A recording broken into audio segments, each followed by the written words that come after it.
Matthieu, chapitre 15. Alors des pharisiens et des spécialistes de la loi vinrent de Jérusalem trouver Jésus et dirent: Pourquoi tes disciples transgressent-ils la tradition des anciens? En effet, ils ne se lavent pas les mains quand ils prennent leur repas. Il leur répondit: Et vous? Pourquoi transgressez-vous le commandement de Dieu au profit de votre tradition? En effet, Dieu a dit: Honore ton père et ta mère, et celui qui maudira son père ou sa mère sera puni de mort. Mais d'après vous, celui qui dira à son père ou à sa mère: Ce dont j'aurais pu t'assister est une offrande à Dieu, n'est pas tenu d'honorer son père ou sa mère. Vous annulez ainsi la parole de Dieu au profit de votre tradition. Hypocrite!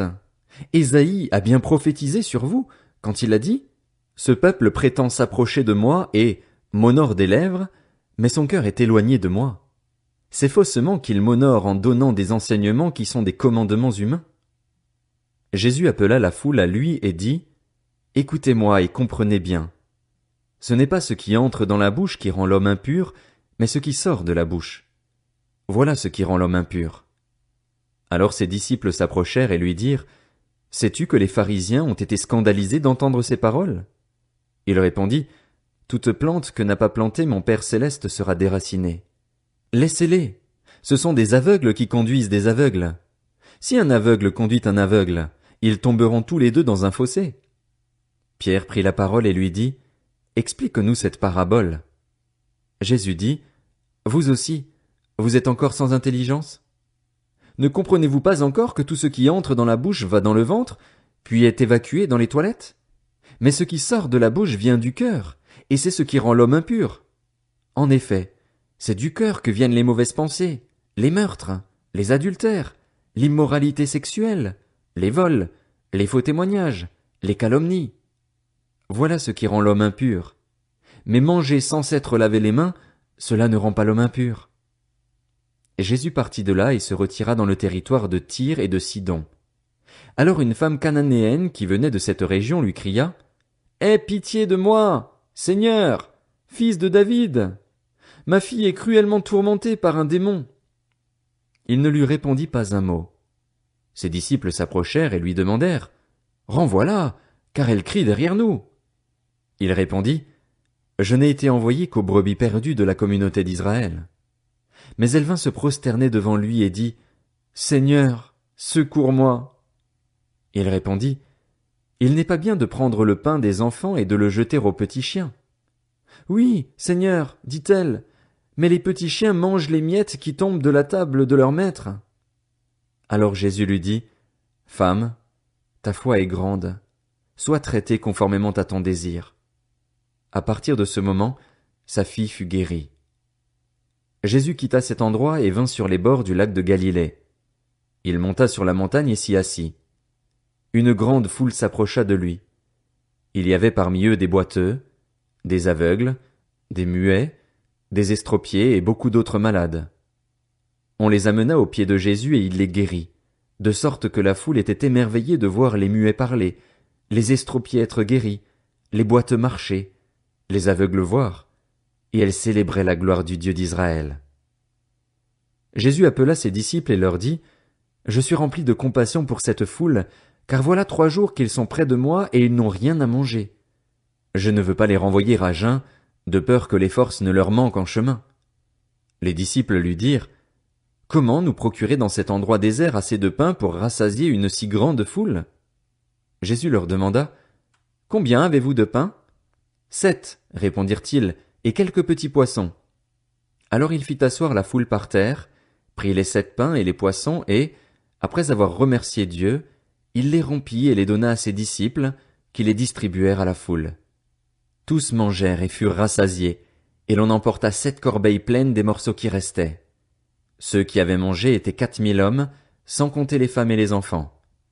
Ensuite, il renvoya la foule, monta dans la barque et se rendit dans la région de Magdala.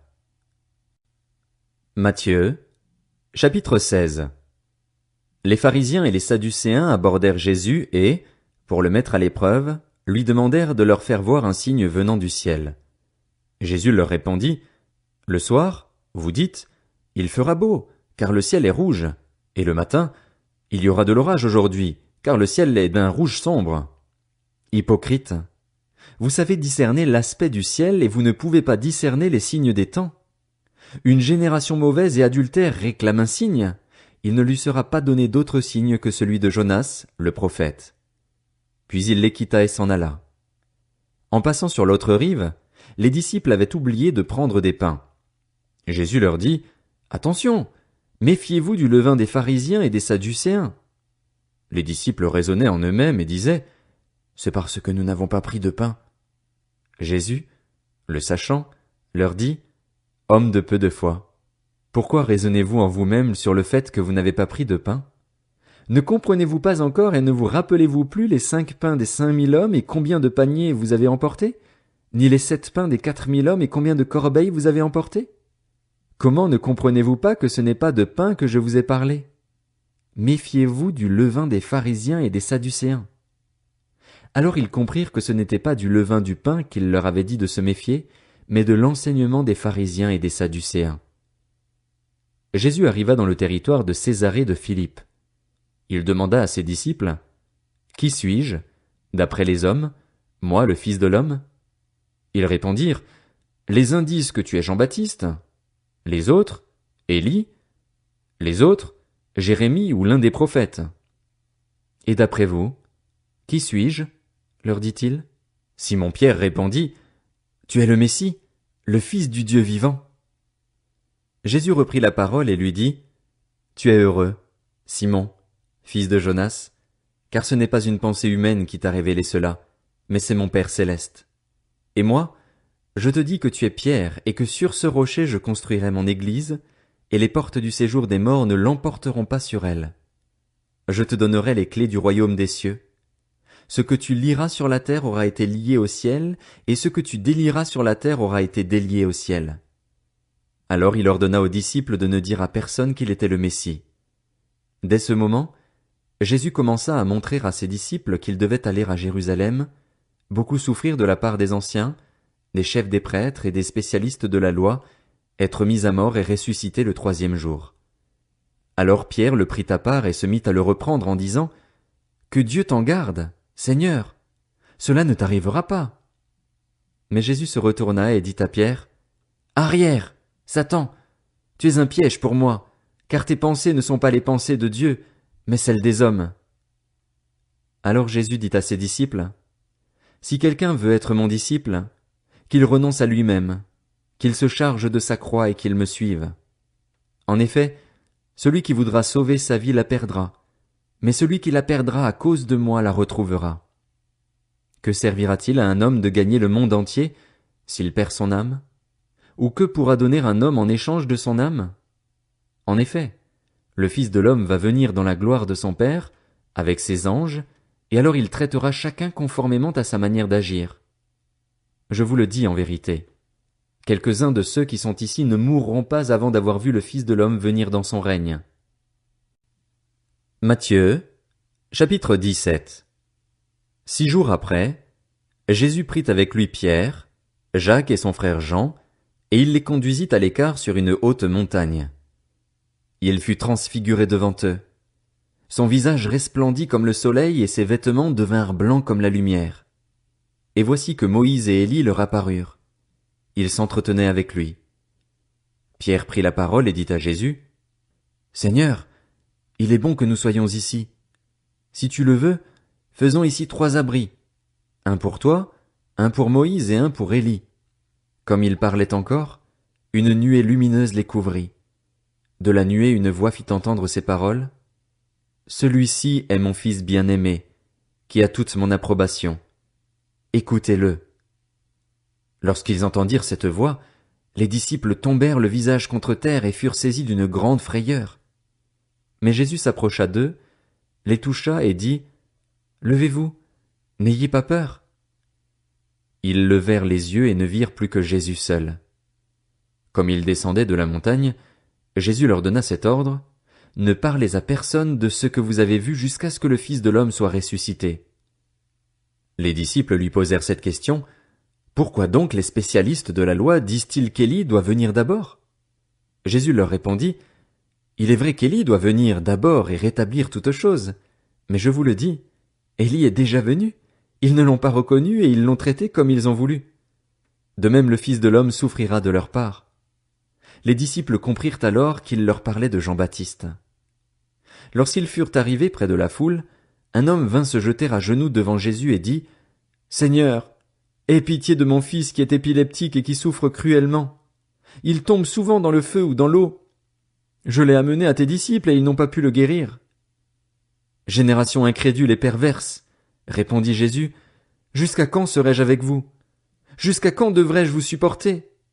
Amenez-le-moi ici. Jésus menaça le démon, qui sortit de l'enfant, et celui-ci fut guéri à partir de ce moment-là. Alors les disciples s'approchèrent de Jésus et lui dirent en privé, « Pourquoi n'avons-nous pas pu chasser ce démon? » « C'est parce que vous manquez de foi, leur dit Jésus.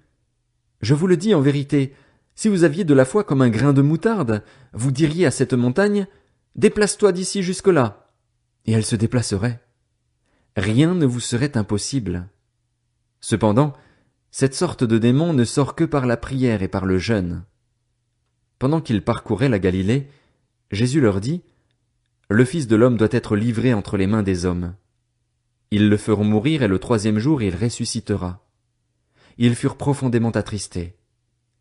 Lorsqu'ils arrivèrent à Capernaüm, ceux qui percevaient l'impôt annuel s'approchèrent de Pierre et lui dirent, « Votre maître ne paye-t-il pas l'impôt annuel? » « Si, dit-il. » Quand il fut entré dans la maison, Jésus prit les devants et dit, « Qu'en penses-tu, Simon?